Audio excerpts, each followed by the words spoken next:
I'm Stephen Koprince, Managing Partner of Koprince Law, LLC.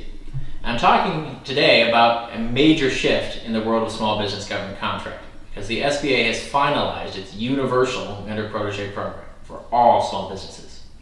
In a final rule that took effect on August 24th, 2016, the SBA provides the framework for what may be one of the most important small business programs of the last decade, one that will allow all small businesses to obtain developmental assistance from larger mentors and form joint ventures with those mentors to pursue set-aside contracts.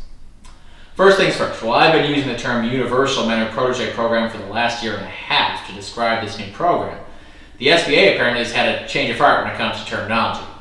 The SBA now calls its new program the Small Business Mentor-Protege Program in these new regulations that went into effect on August 24th.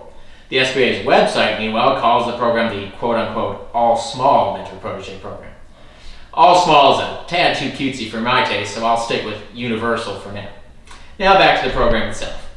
The SBA's final rule creates a new regulation, which you can find at 13 CFR 125.9. It's 13 CFR 125.9.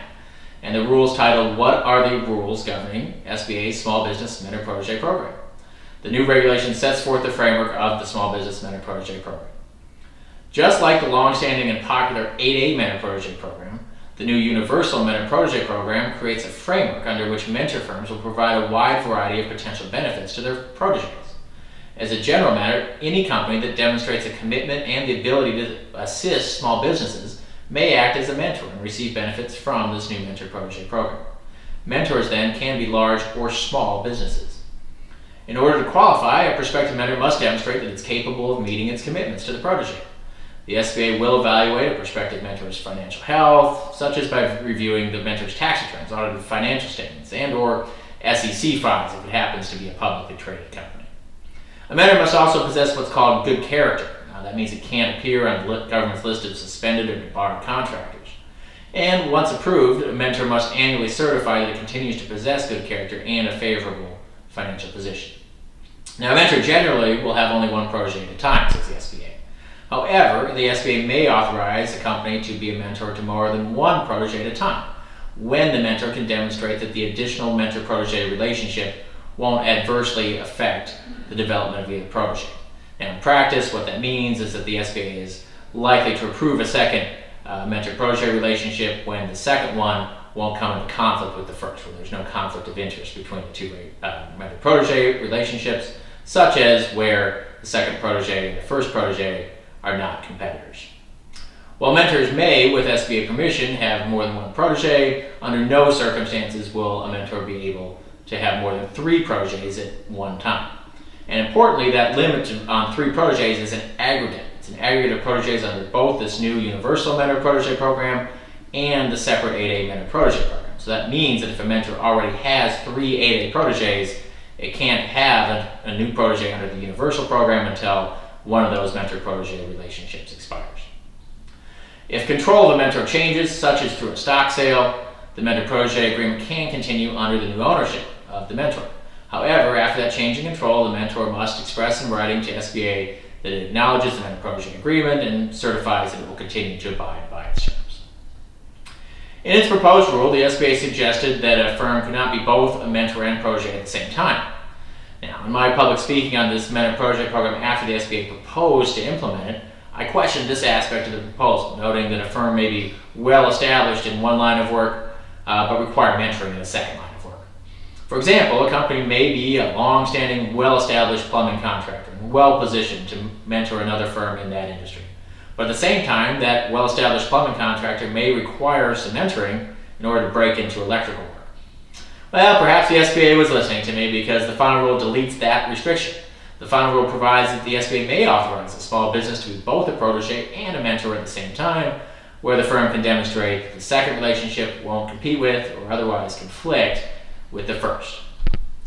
To qualify as a protege now, a company must qualify as small for the size standard corresponding to its primary NAICS code, or identify that it's seeking business development assistance with respect to a secondary NAICS code and qualify as small for the size standard corresponding to that NAICS code. However, if the prospective protege is not a small business in its primary NAICS code and wants to be mentored in a secondary NAICS code, the firm must demonstrate how the mentor-protege relationship is a logical business progression for the firm and will further expand or develop its current capabilities. Additionally, the SBA won't approve a mentor-protege relationship in the secondary NAICS code if the firm has no prior experience in that NAICS code. The portion of the final regulation involving secondary NAICS code is also an important change from the SBA's initial proposal, which came out in early 2015. The SBA initially proposed that the protege would be required to qualify as small in its primary NAICS code in every case. Couldn't obtain a mentor if this standard wasn't met, couldn't be mentored in the secondary code. The final rule appropriately recognizes, in my view, that a small business may desire mentorship to develop in a new or secondary line of work, carrying a larger NAICS code. Think again of that plumbing contractor and think of it wanting to expand to general contracting, for example. That general contracting NAICS code has a much higher size standard than the plumbing NAICS, and that plumbing contractor may require some mentoring to break into general contracting. A protege ordinarily will have no more than one mentor at a time, according to the SBA. The SBA may approve a second mentor where certain conditions are met, again involving conflicts of interest, but in no case will the SBA allow a small business to have more than 2 mentors at any single time. In order to participate in the mentor-protege program, the mentor and protege firms have to enter into a written agreement. The agreement must set forth an assessment of the protege's needs and provide a detailed description and timeline for the delivery of assistance by the mentor to address those needs. Interestingly, as in the 8A mentor-protege program, the parties must address how the assistance to be provided through the mentor-protege agreement will help the protege firm meet the goals defined in its business plan. And I say this is interesting because 8A program participants are required to prepare and submit 8A specific business plans. That means every 8A firm, every certified 8A firm has a business plan, and the SBA already has a copy of it. But other small businesses are not legally required to have business plans. It's unclear then whether this regulation implicitly requires prospective proteges to have written business plans. That, of course, is a best practice. It's often required to obtain various types of financing, but still, in my experience, not all small businesses have written business plans. The mentor-protege agreement must provide that the mentor will provide assistance to the protege for at least 1 year. However, the agreement must also state that either the protege or the mentor can terminate the agreement with 30 days notice to the other side and to the SBA. The written protege agreement must be approved by the SBA before it takes effect, and that's very important. Additionally, the SBA must approve all changes to the mentor-protege agreement in advance. Any changes to the agreement must be in writing. Any changes made without the SBA's permission are invalid. Additionally, if changes are made to the mentor-protege agreement without the SBA's permission, then SBA will terminate the mentor-protege relationship, may also propose to suspend or debar one or both of the firms from government contracting. Now, how will the SBA implement this new program? It's a big new program. Well, the SBA says that it's going to establish a separate unit within its Office of Business Development, whose sole function will be to process mentor-protege applications, review mentor-protege agreements, and look for approving the assistance provided them, oversee that assistance once the mentor-protege agreements are approved. If this new office becomes overwhelmed with applications, which is a concern that a number of commenters raised in response to SBA's 2015 proposal, SBA says it will consider using an open enrollment period in which mentor-protege applications would be accepted only at certain times of the year. At this point, though, the final rule doesn't establish any open enrollment periods for now. A single mentor-protege agreement may not exceed 3 years, but may be extended for a second 3 years. So apparently the SBA's intent here is to cap at 6 years the length of time the two companies can be involved in a single mentor-protege relationship.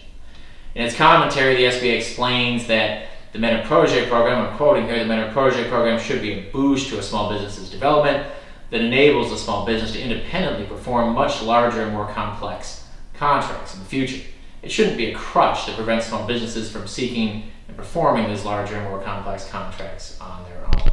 So that means that the SBA does not want permanent mentor-protege relationships. They want those relationships to be temporary, 6-year max for any single mentor-protege relationship. Small business proteges have to make annual reports to the SBA, so there's some paperwork involved here even after the approval of the mentor-protege agreement. Within 30 days of the anniversary of the SBA's approval of the mentor-protege agreement, the protege has to make a written report about the previous year. It has to include a detailed list of the assistance actually provided by the mentor, federal contracts that were awarded to the mentor-protege's joint ventures, and other information the SBA will require. The protege also has to prepare a written narrative describing the success each assistant has had in addressing the developmental needs of the protege and addressing any problems encountered in receiving that assistance from the mentor. The SBA will then review the protege's annual report to decide whether to reauthorize the mentor-protege agreement for another year, provided that it hasn't expired at the end of the third year or the end of the sixth year. However, in this case, no news is good news unless the SBA actually rescinds the mentor-protege agreement as a result of its review. The mentor-protege relationship automatically continues to renew up to that 3-year period.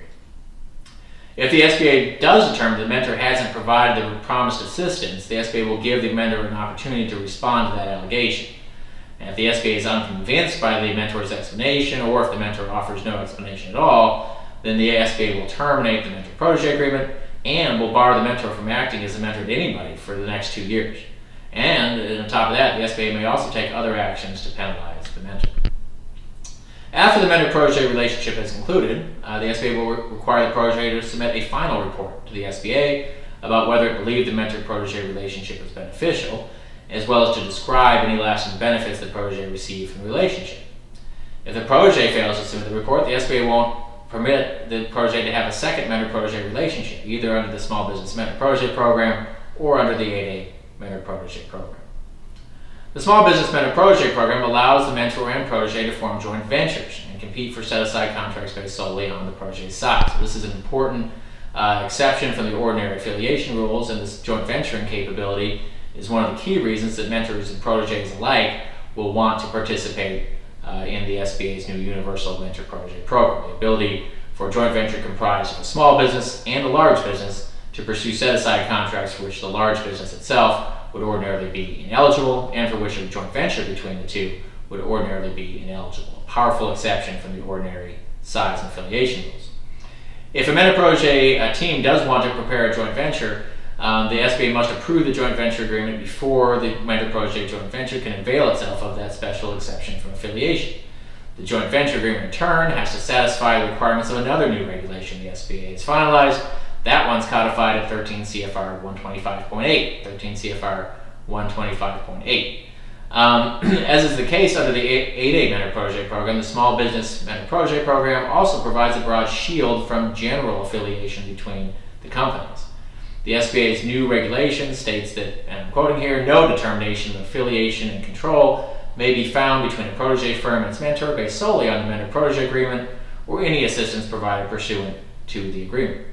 Now, that affiliation exception is not unlimited. The new regulation does state that affiliation may be found for other reasons set forth in the SBA's affiliation regulations. What it means, then, is that the assistance provided under the mentor-protege agreement won't be used to find affiliation, but other relationships between the companies, common ownership, etc., could be still a basis for finding affiliation.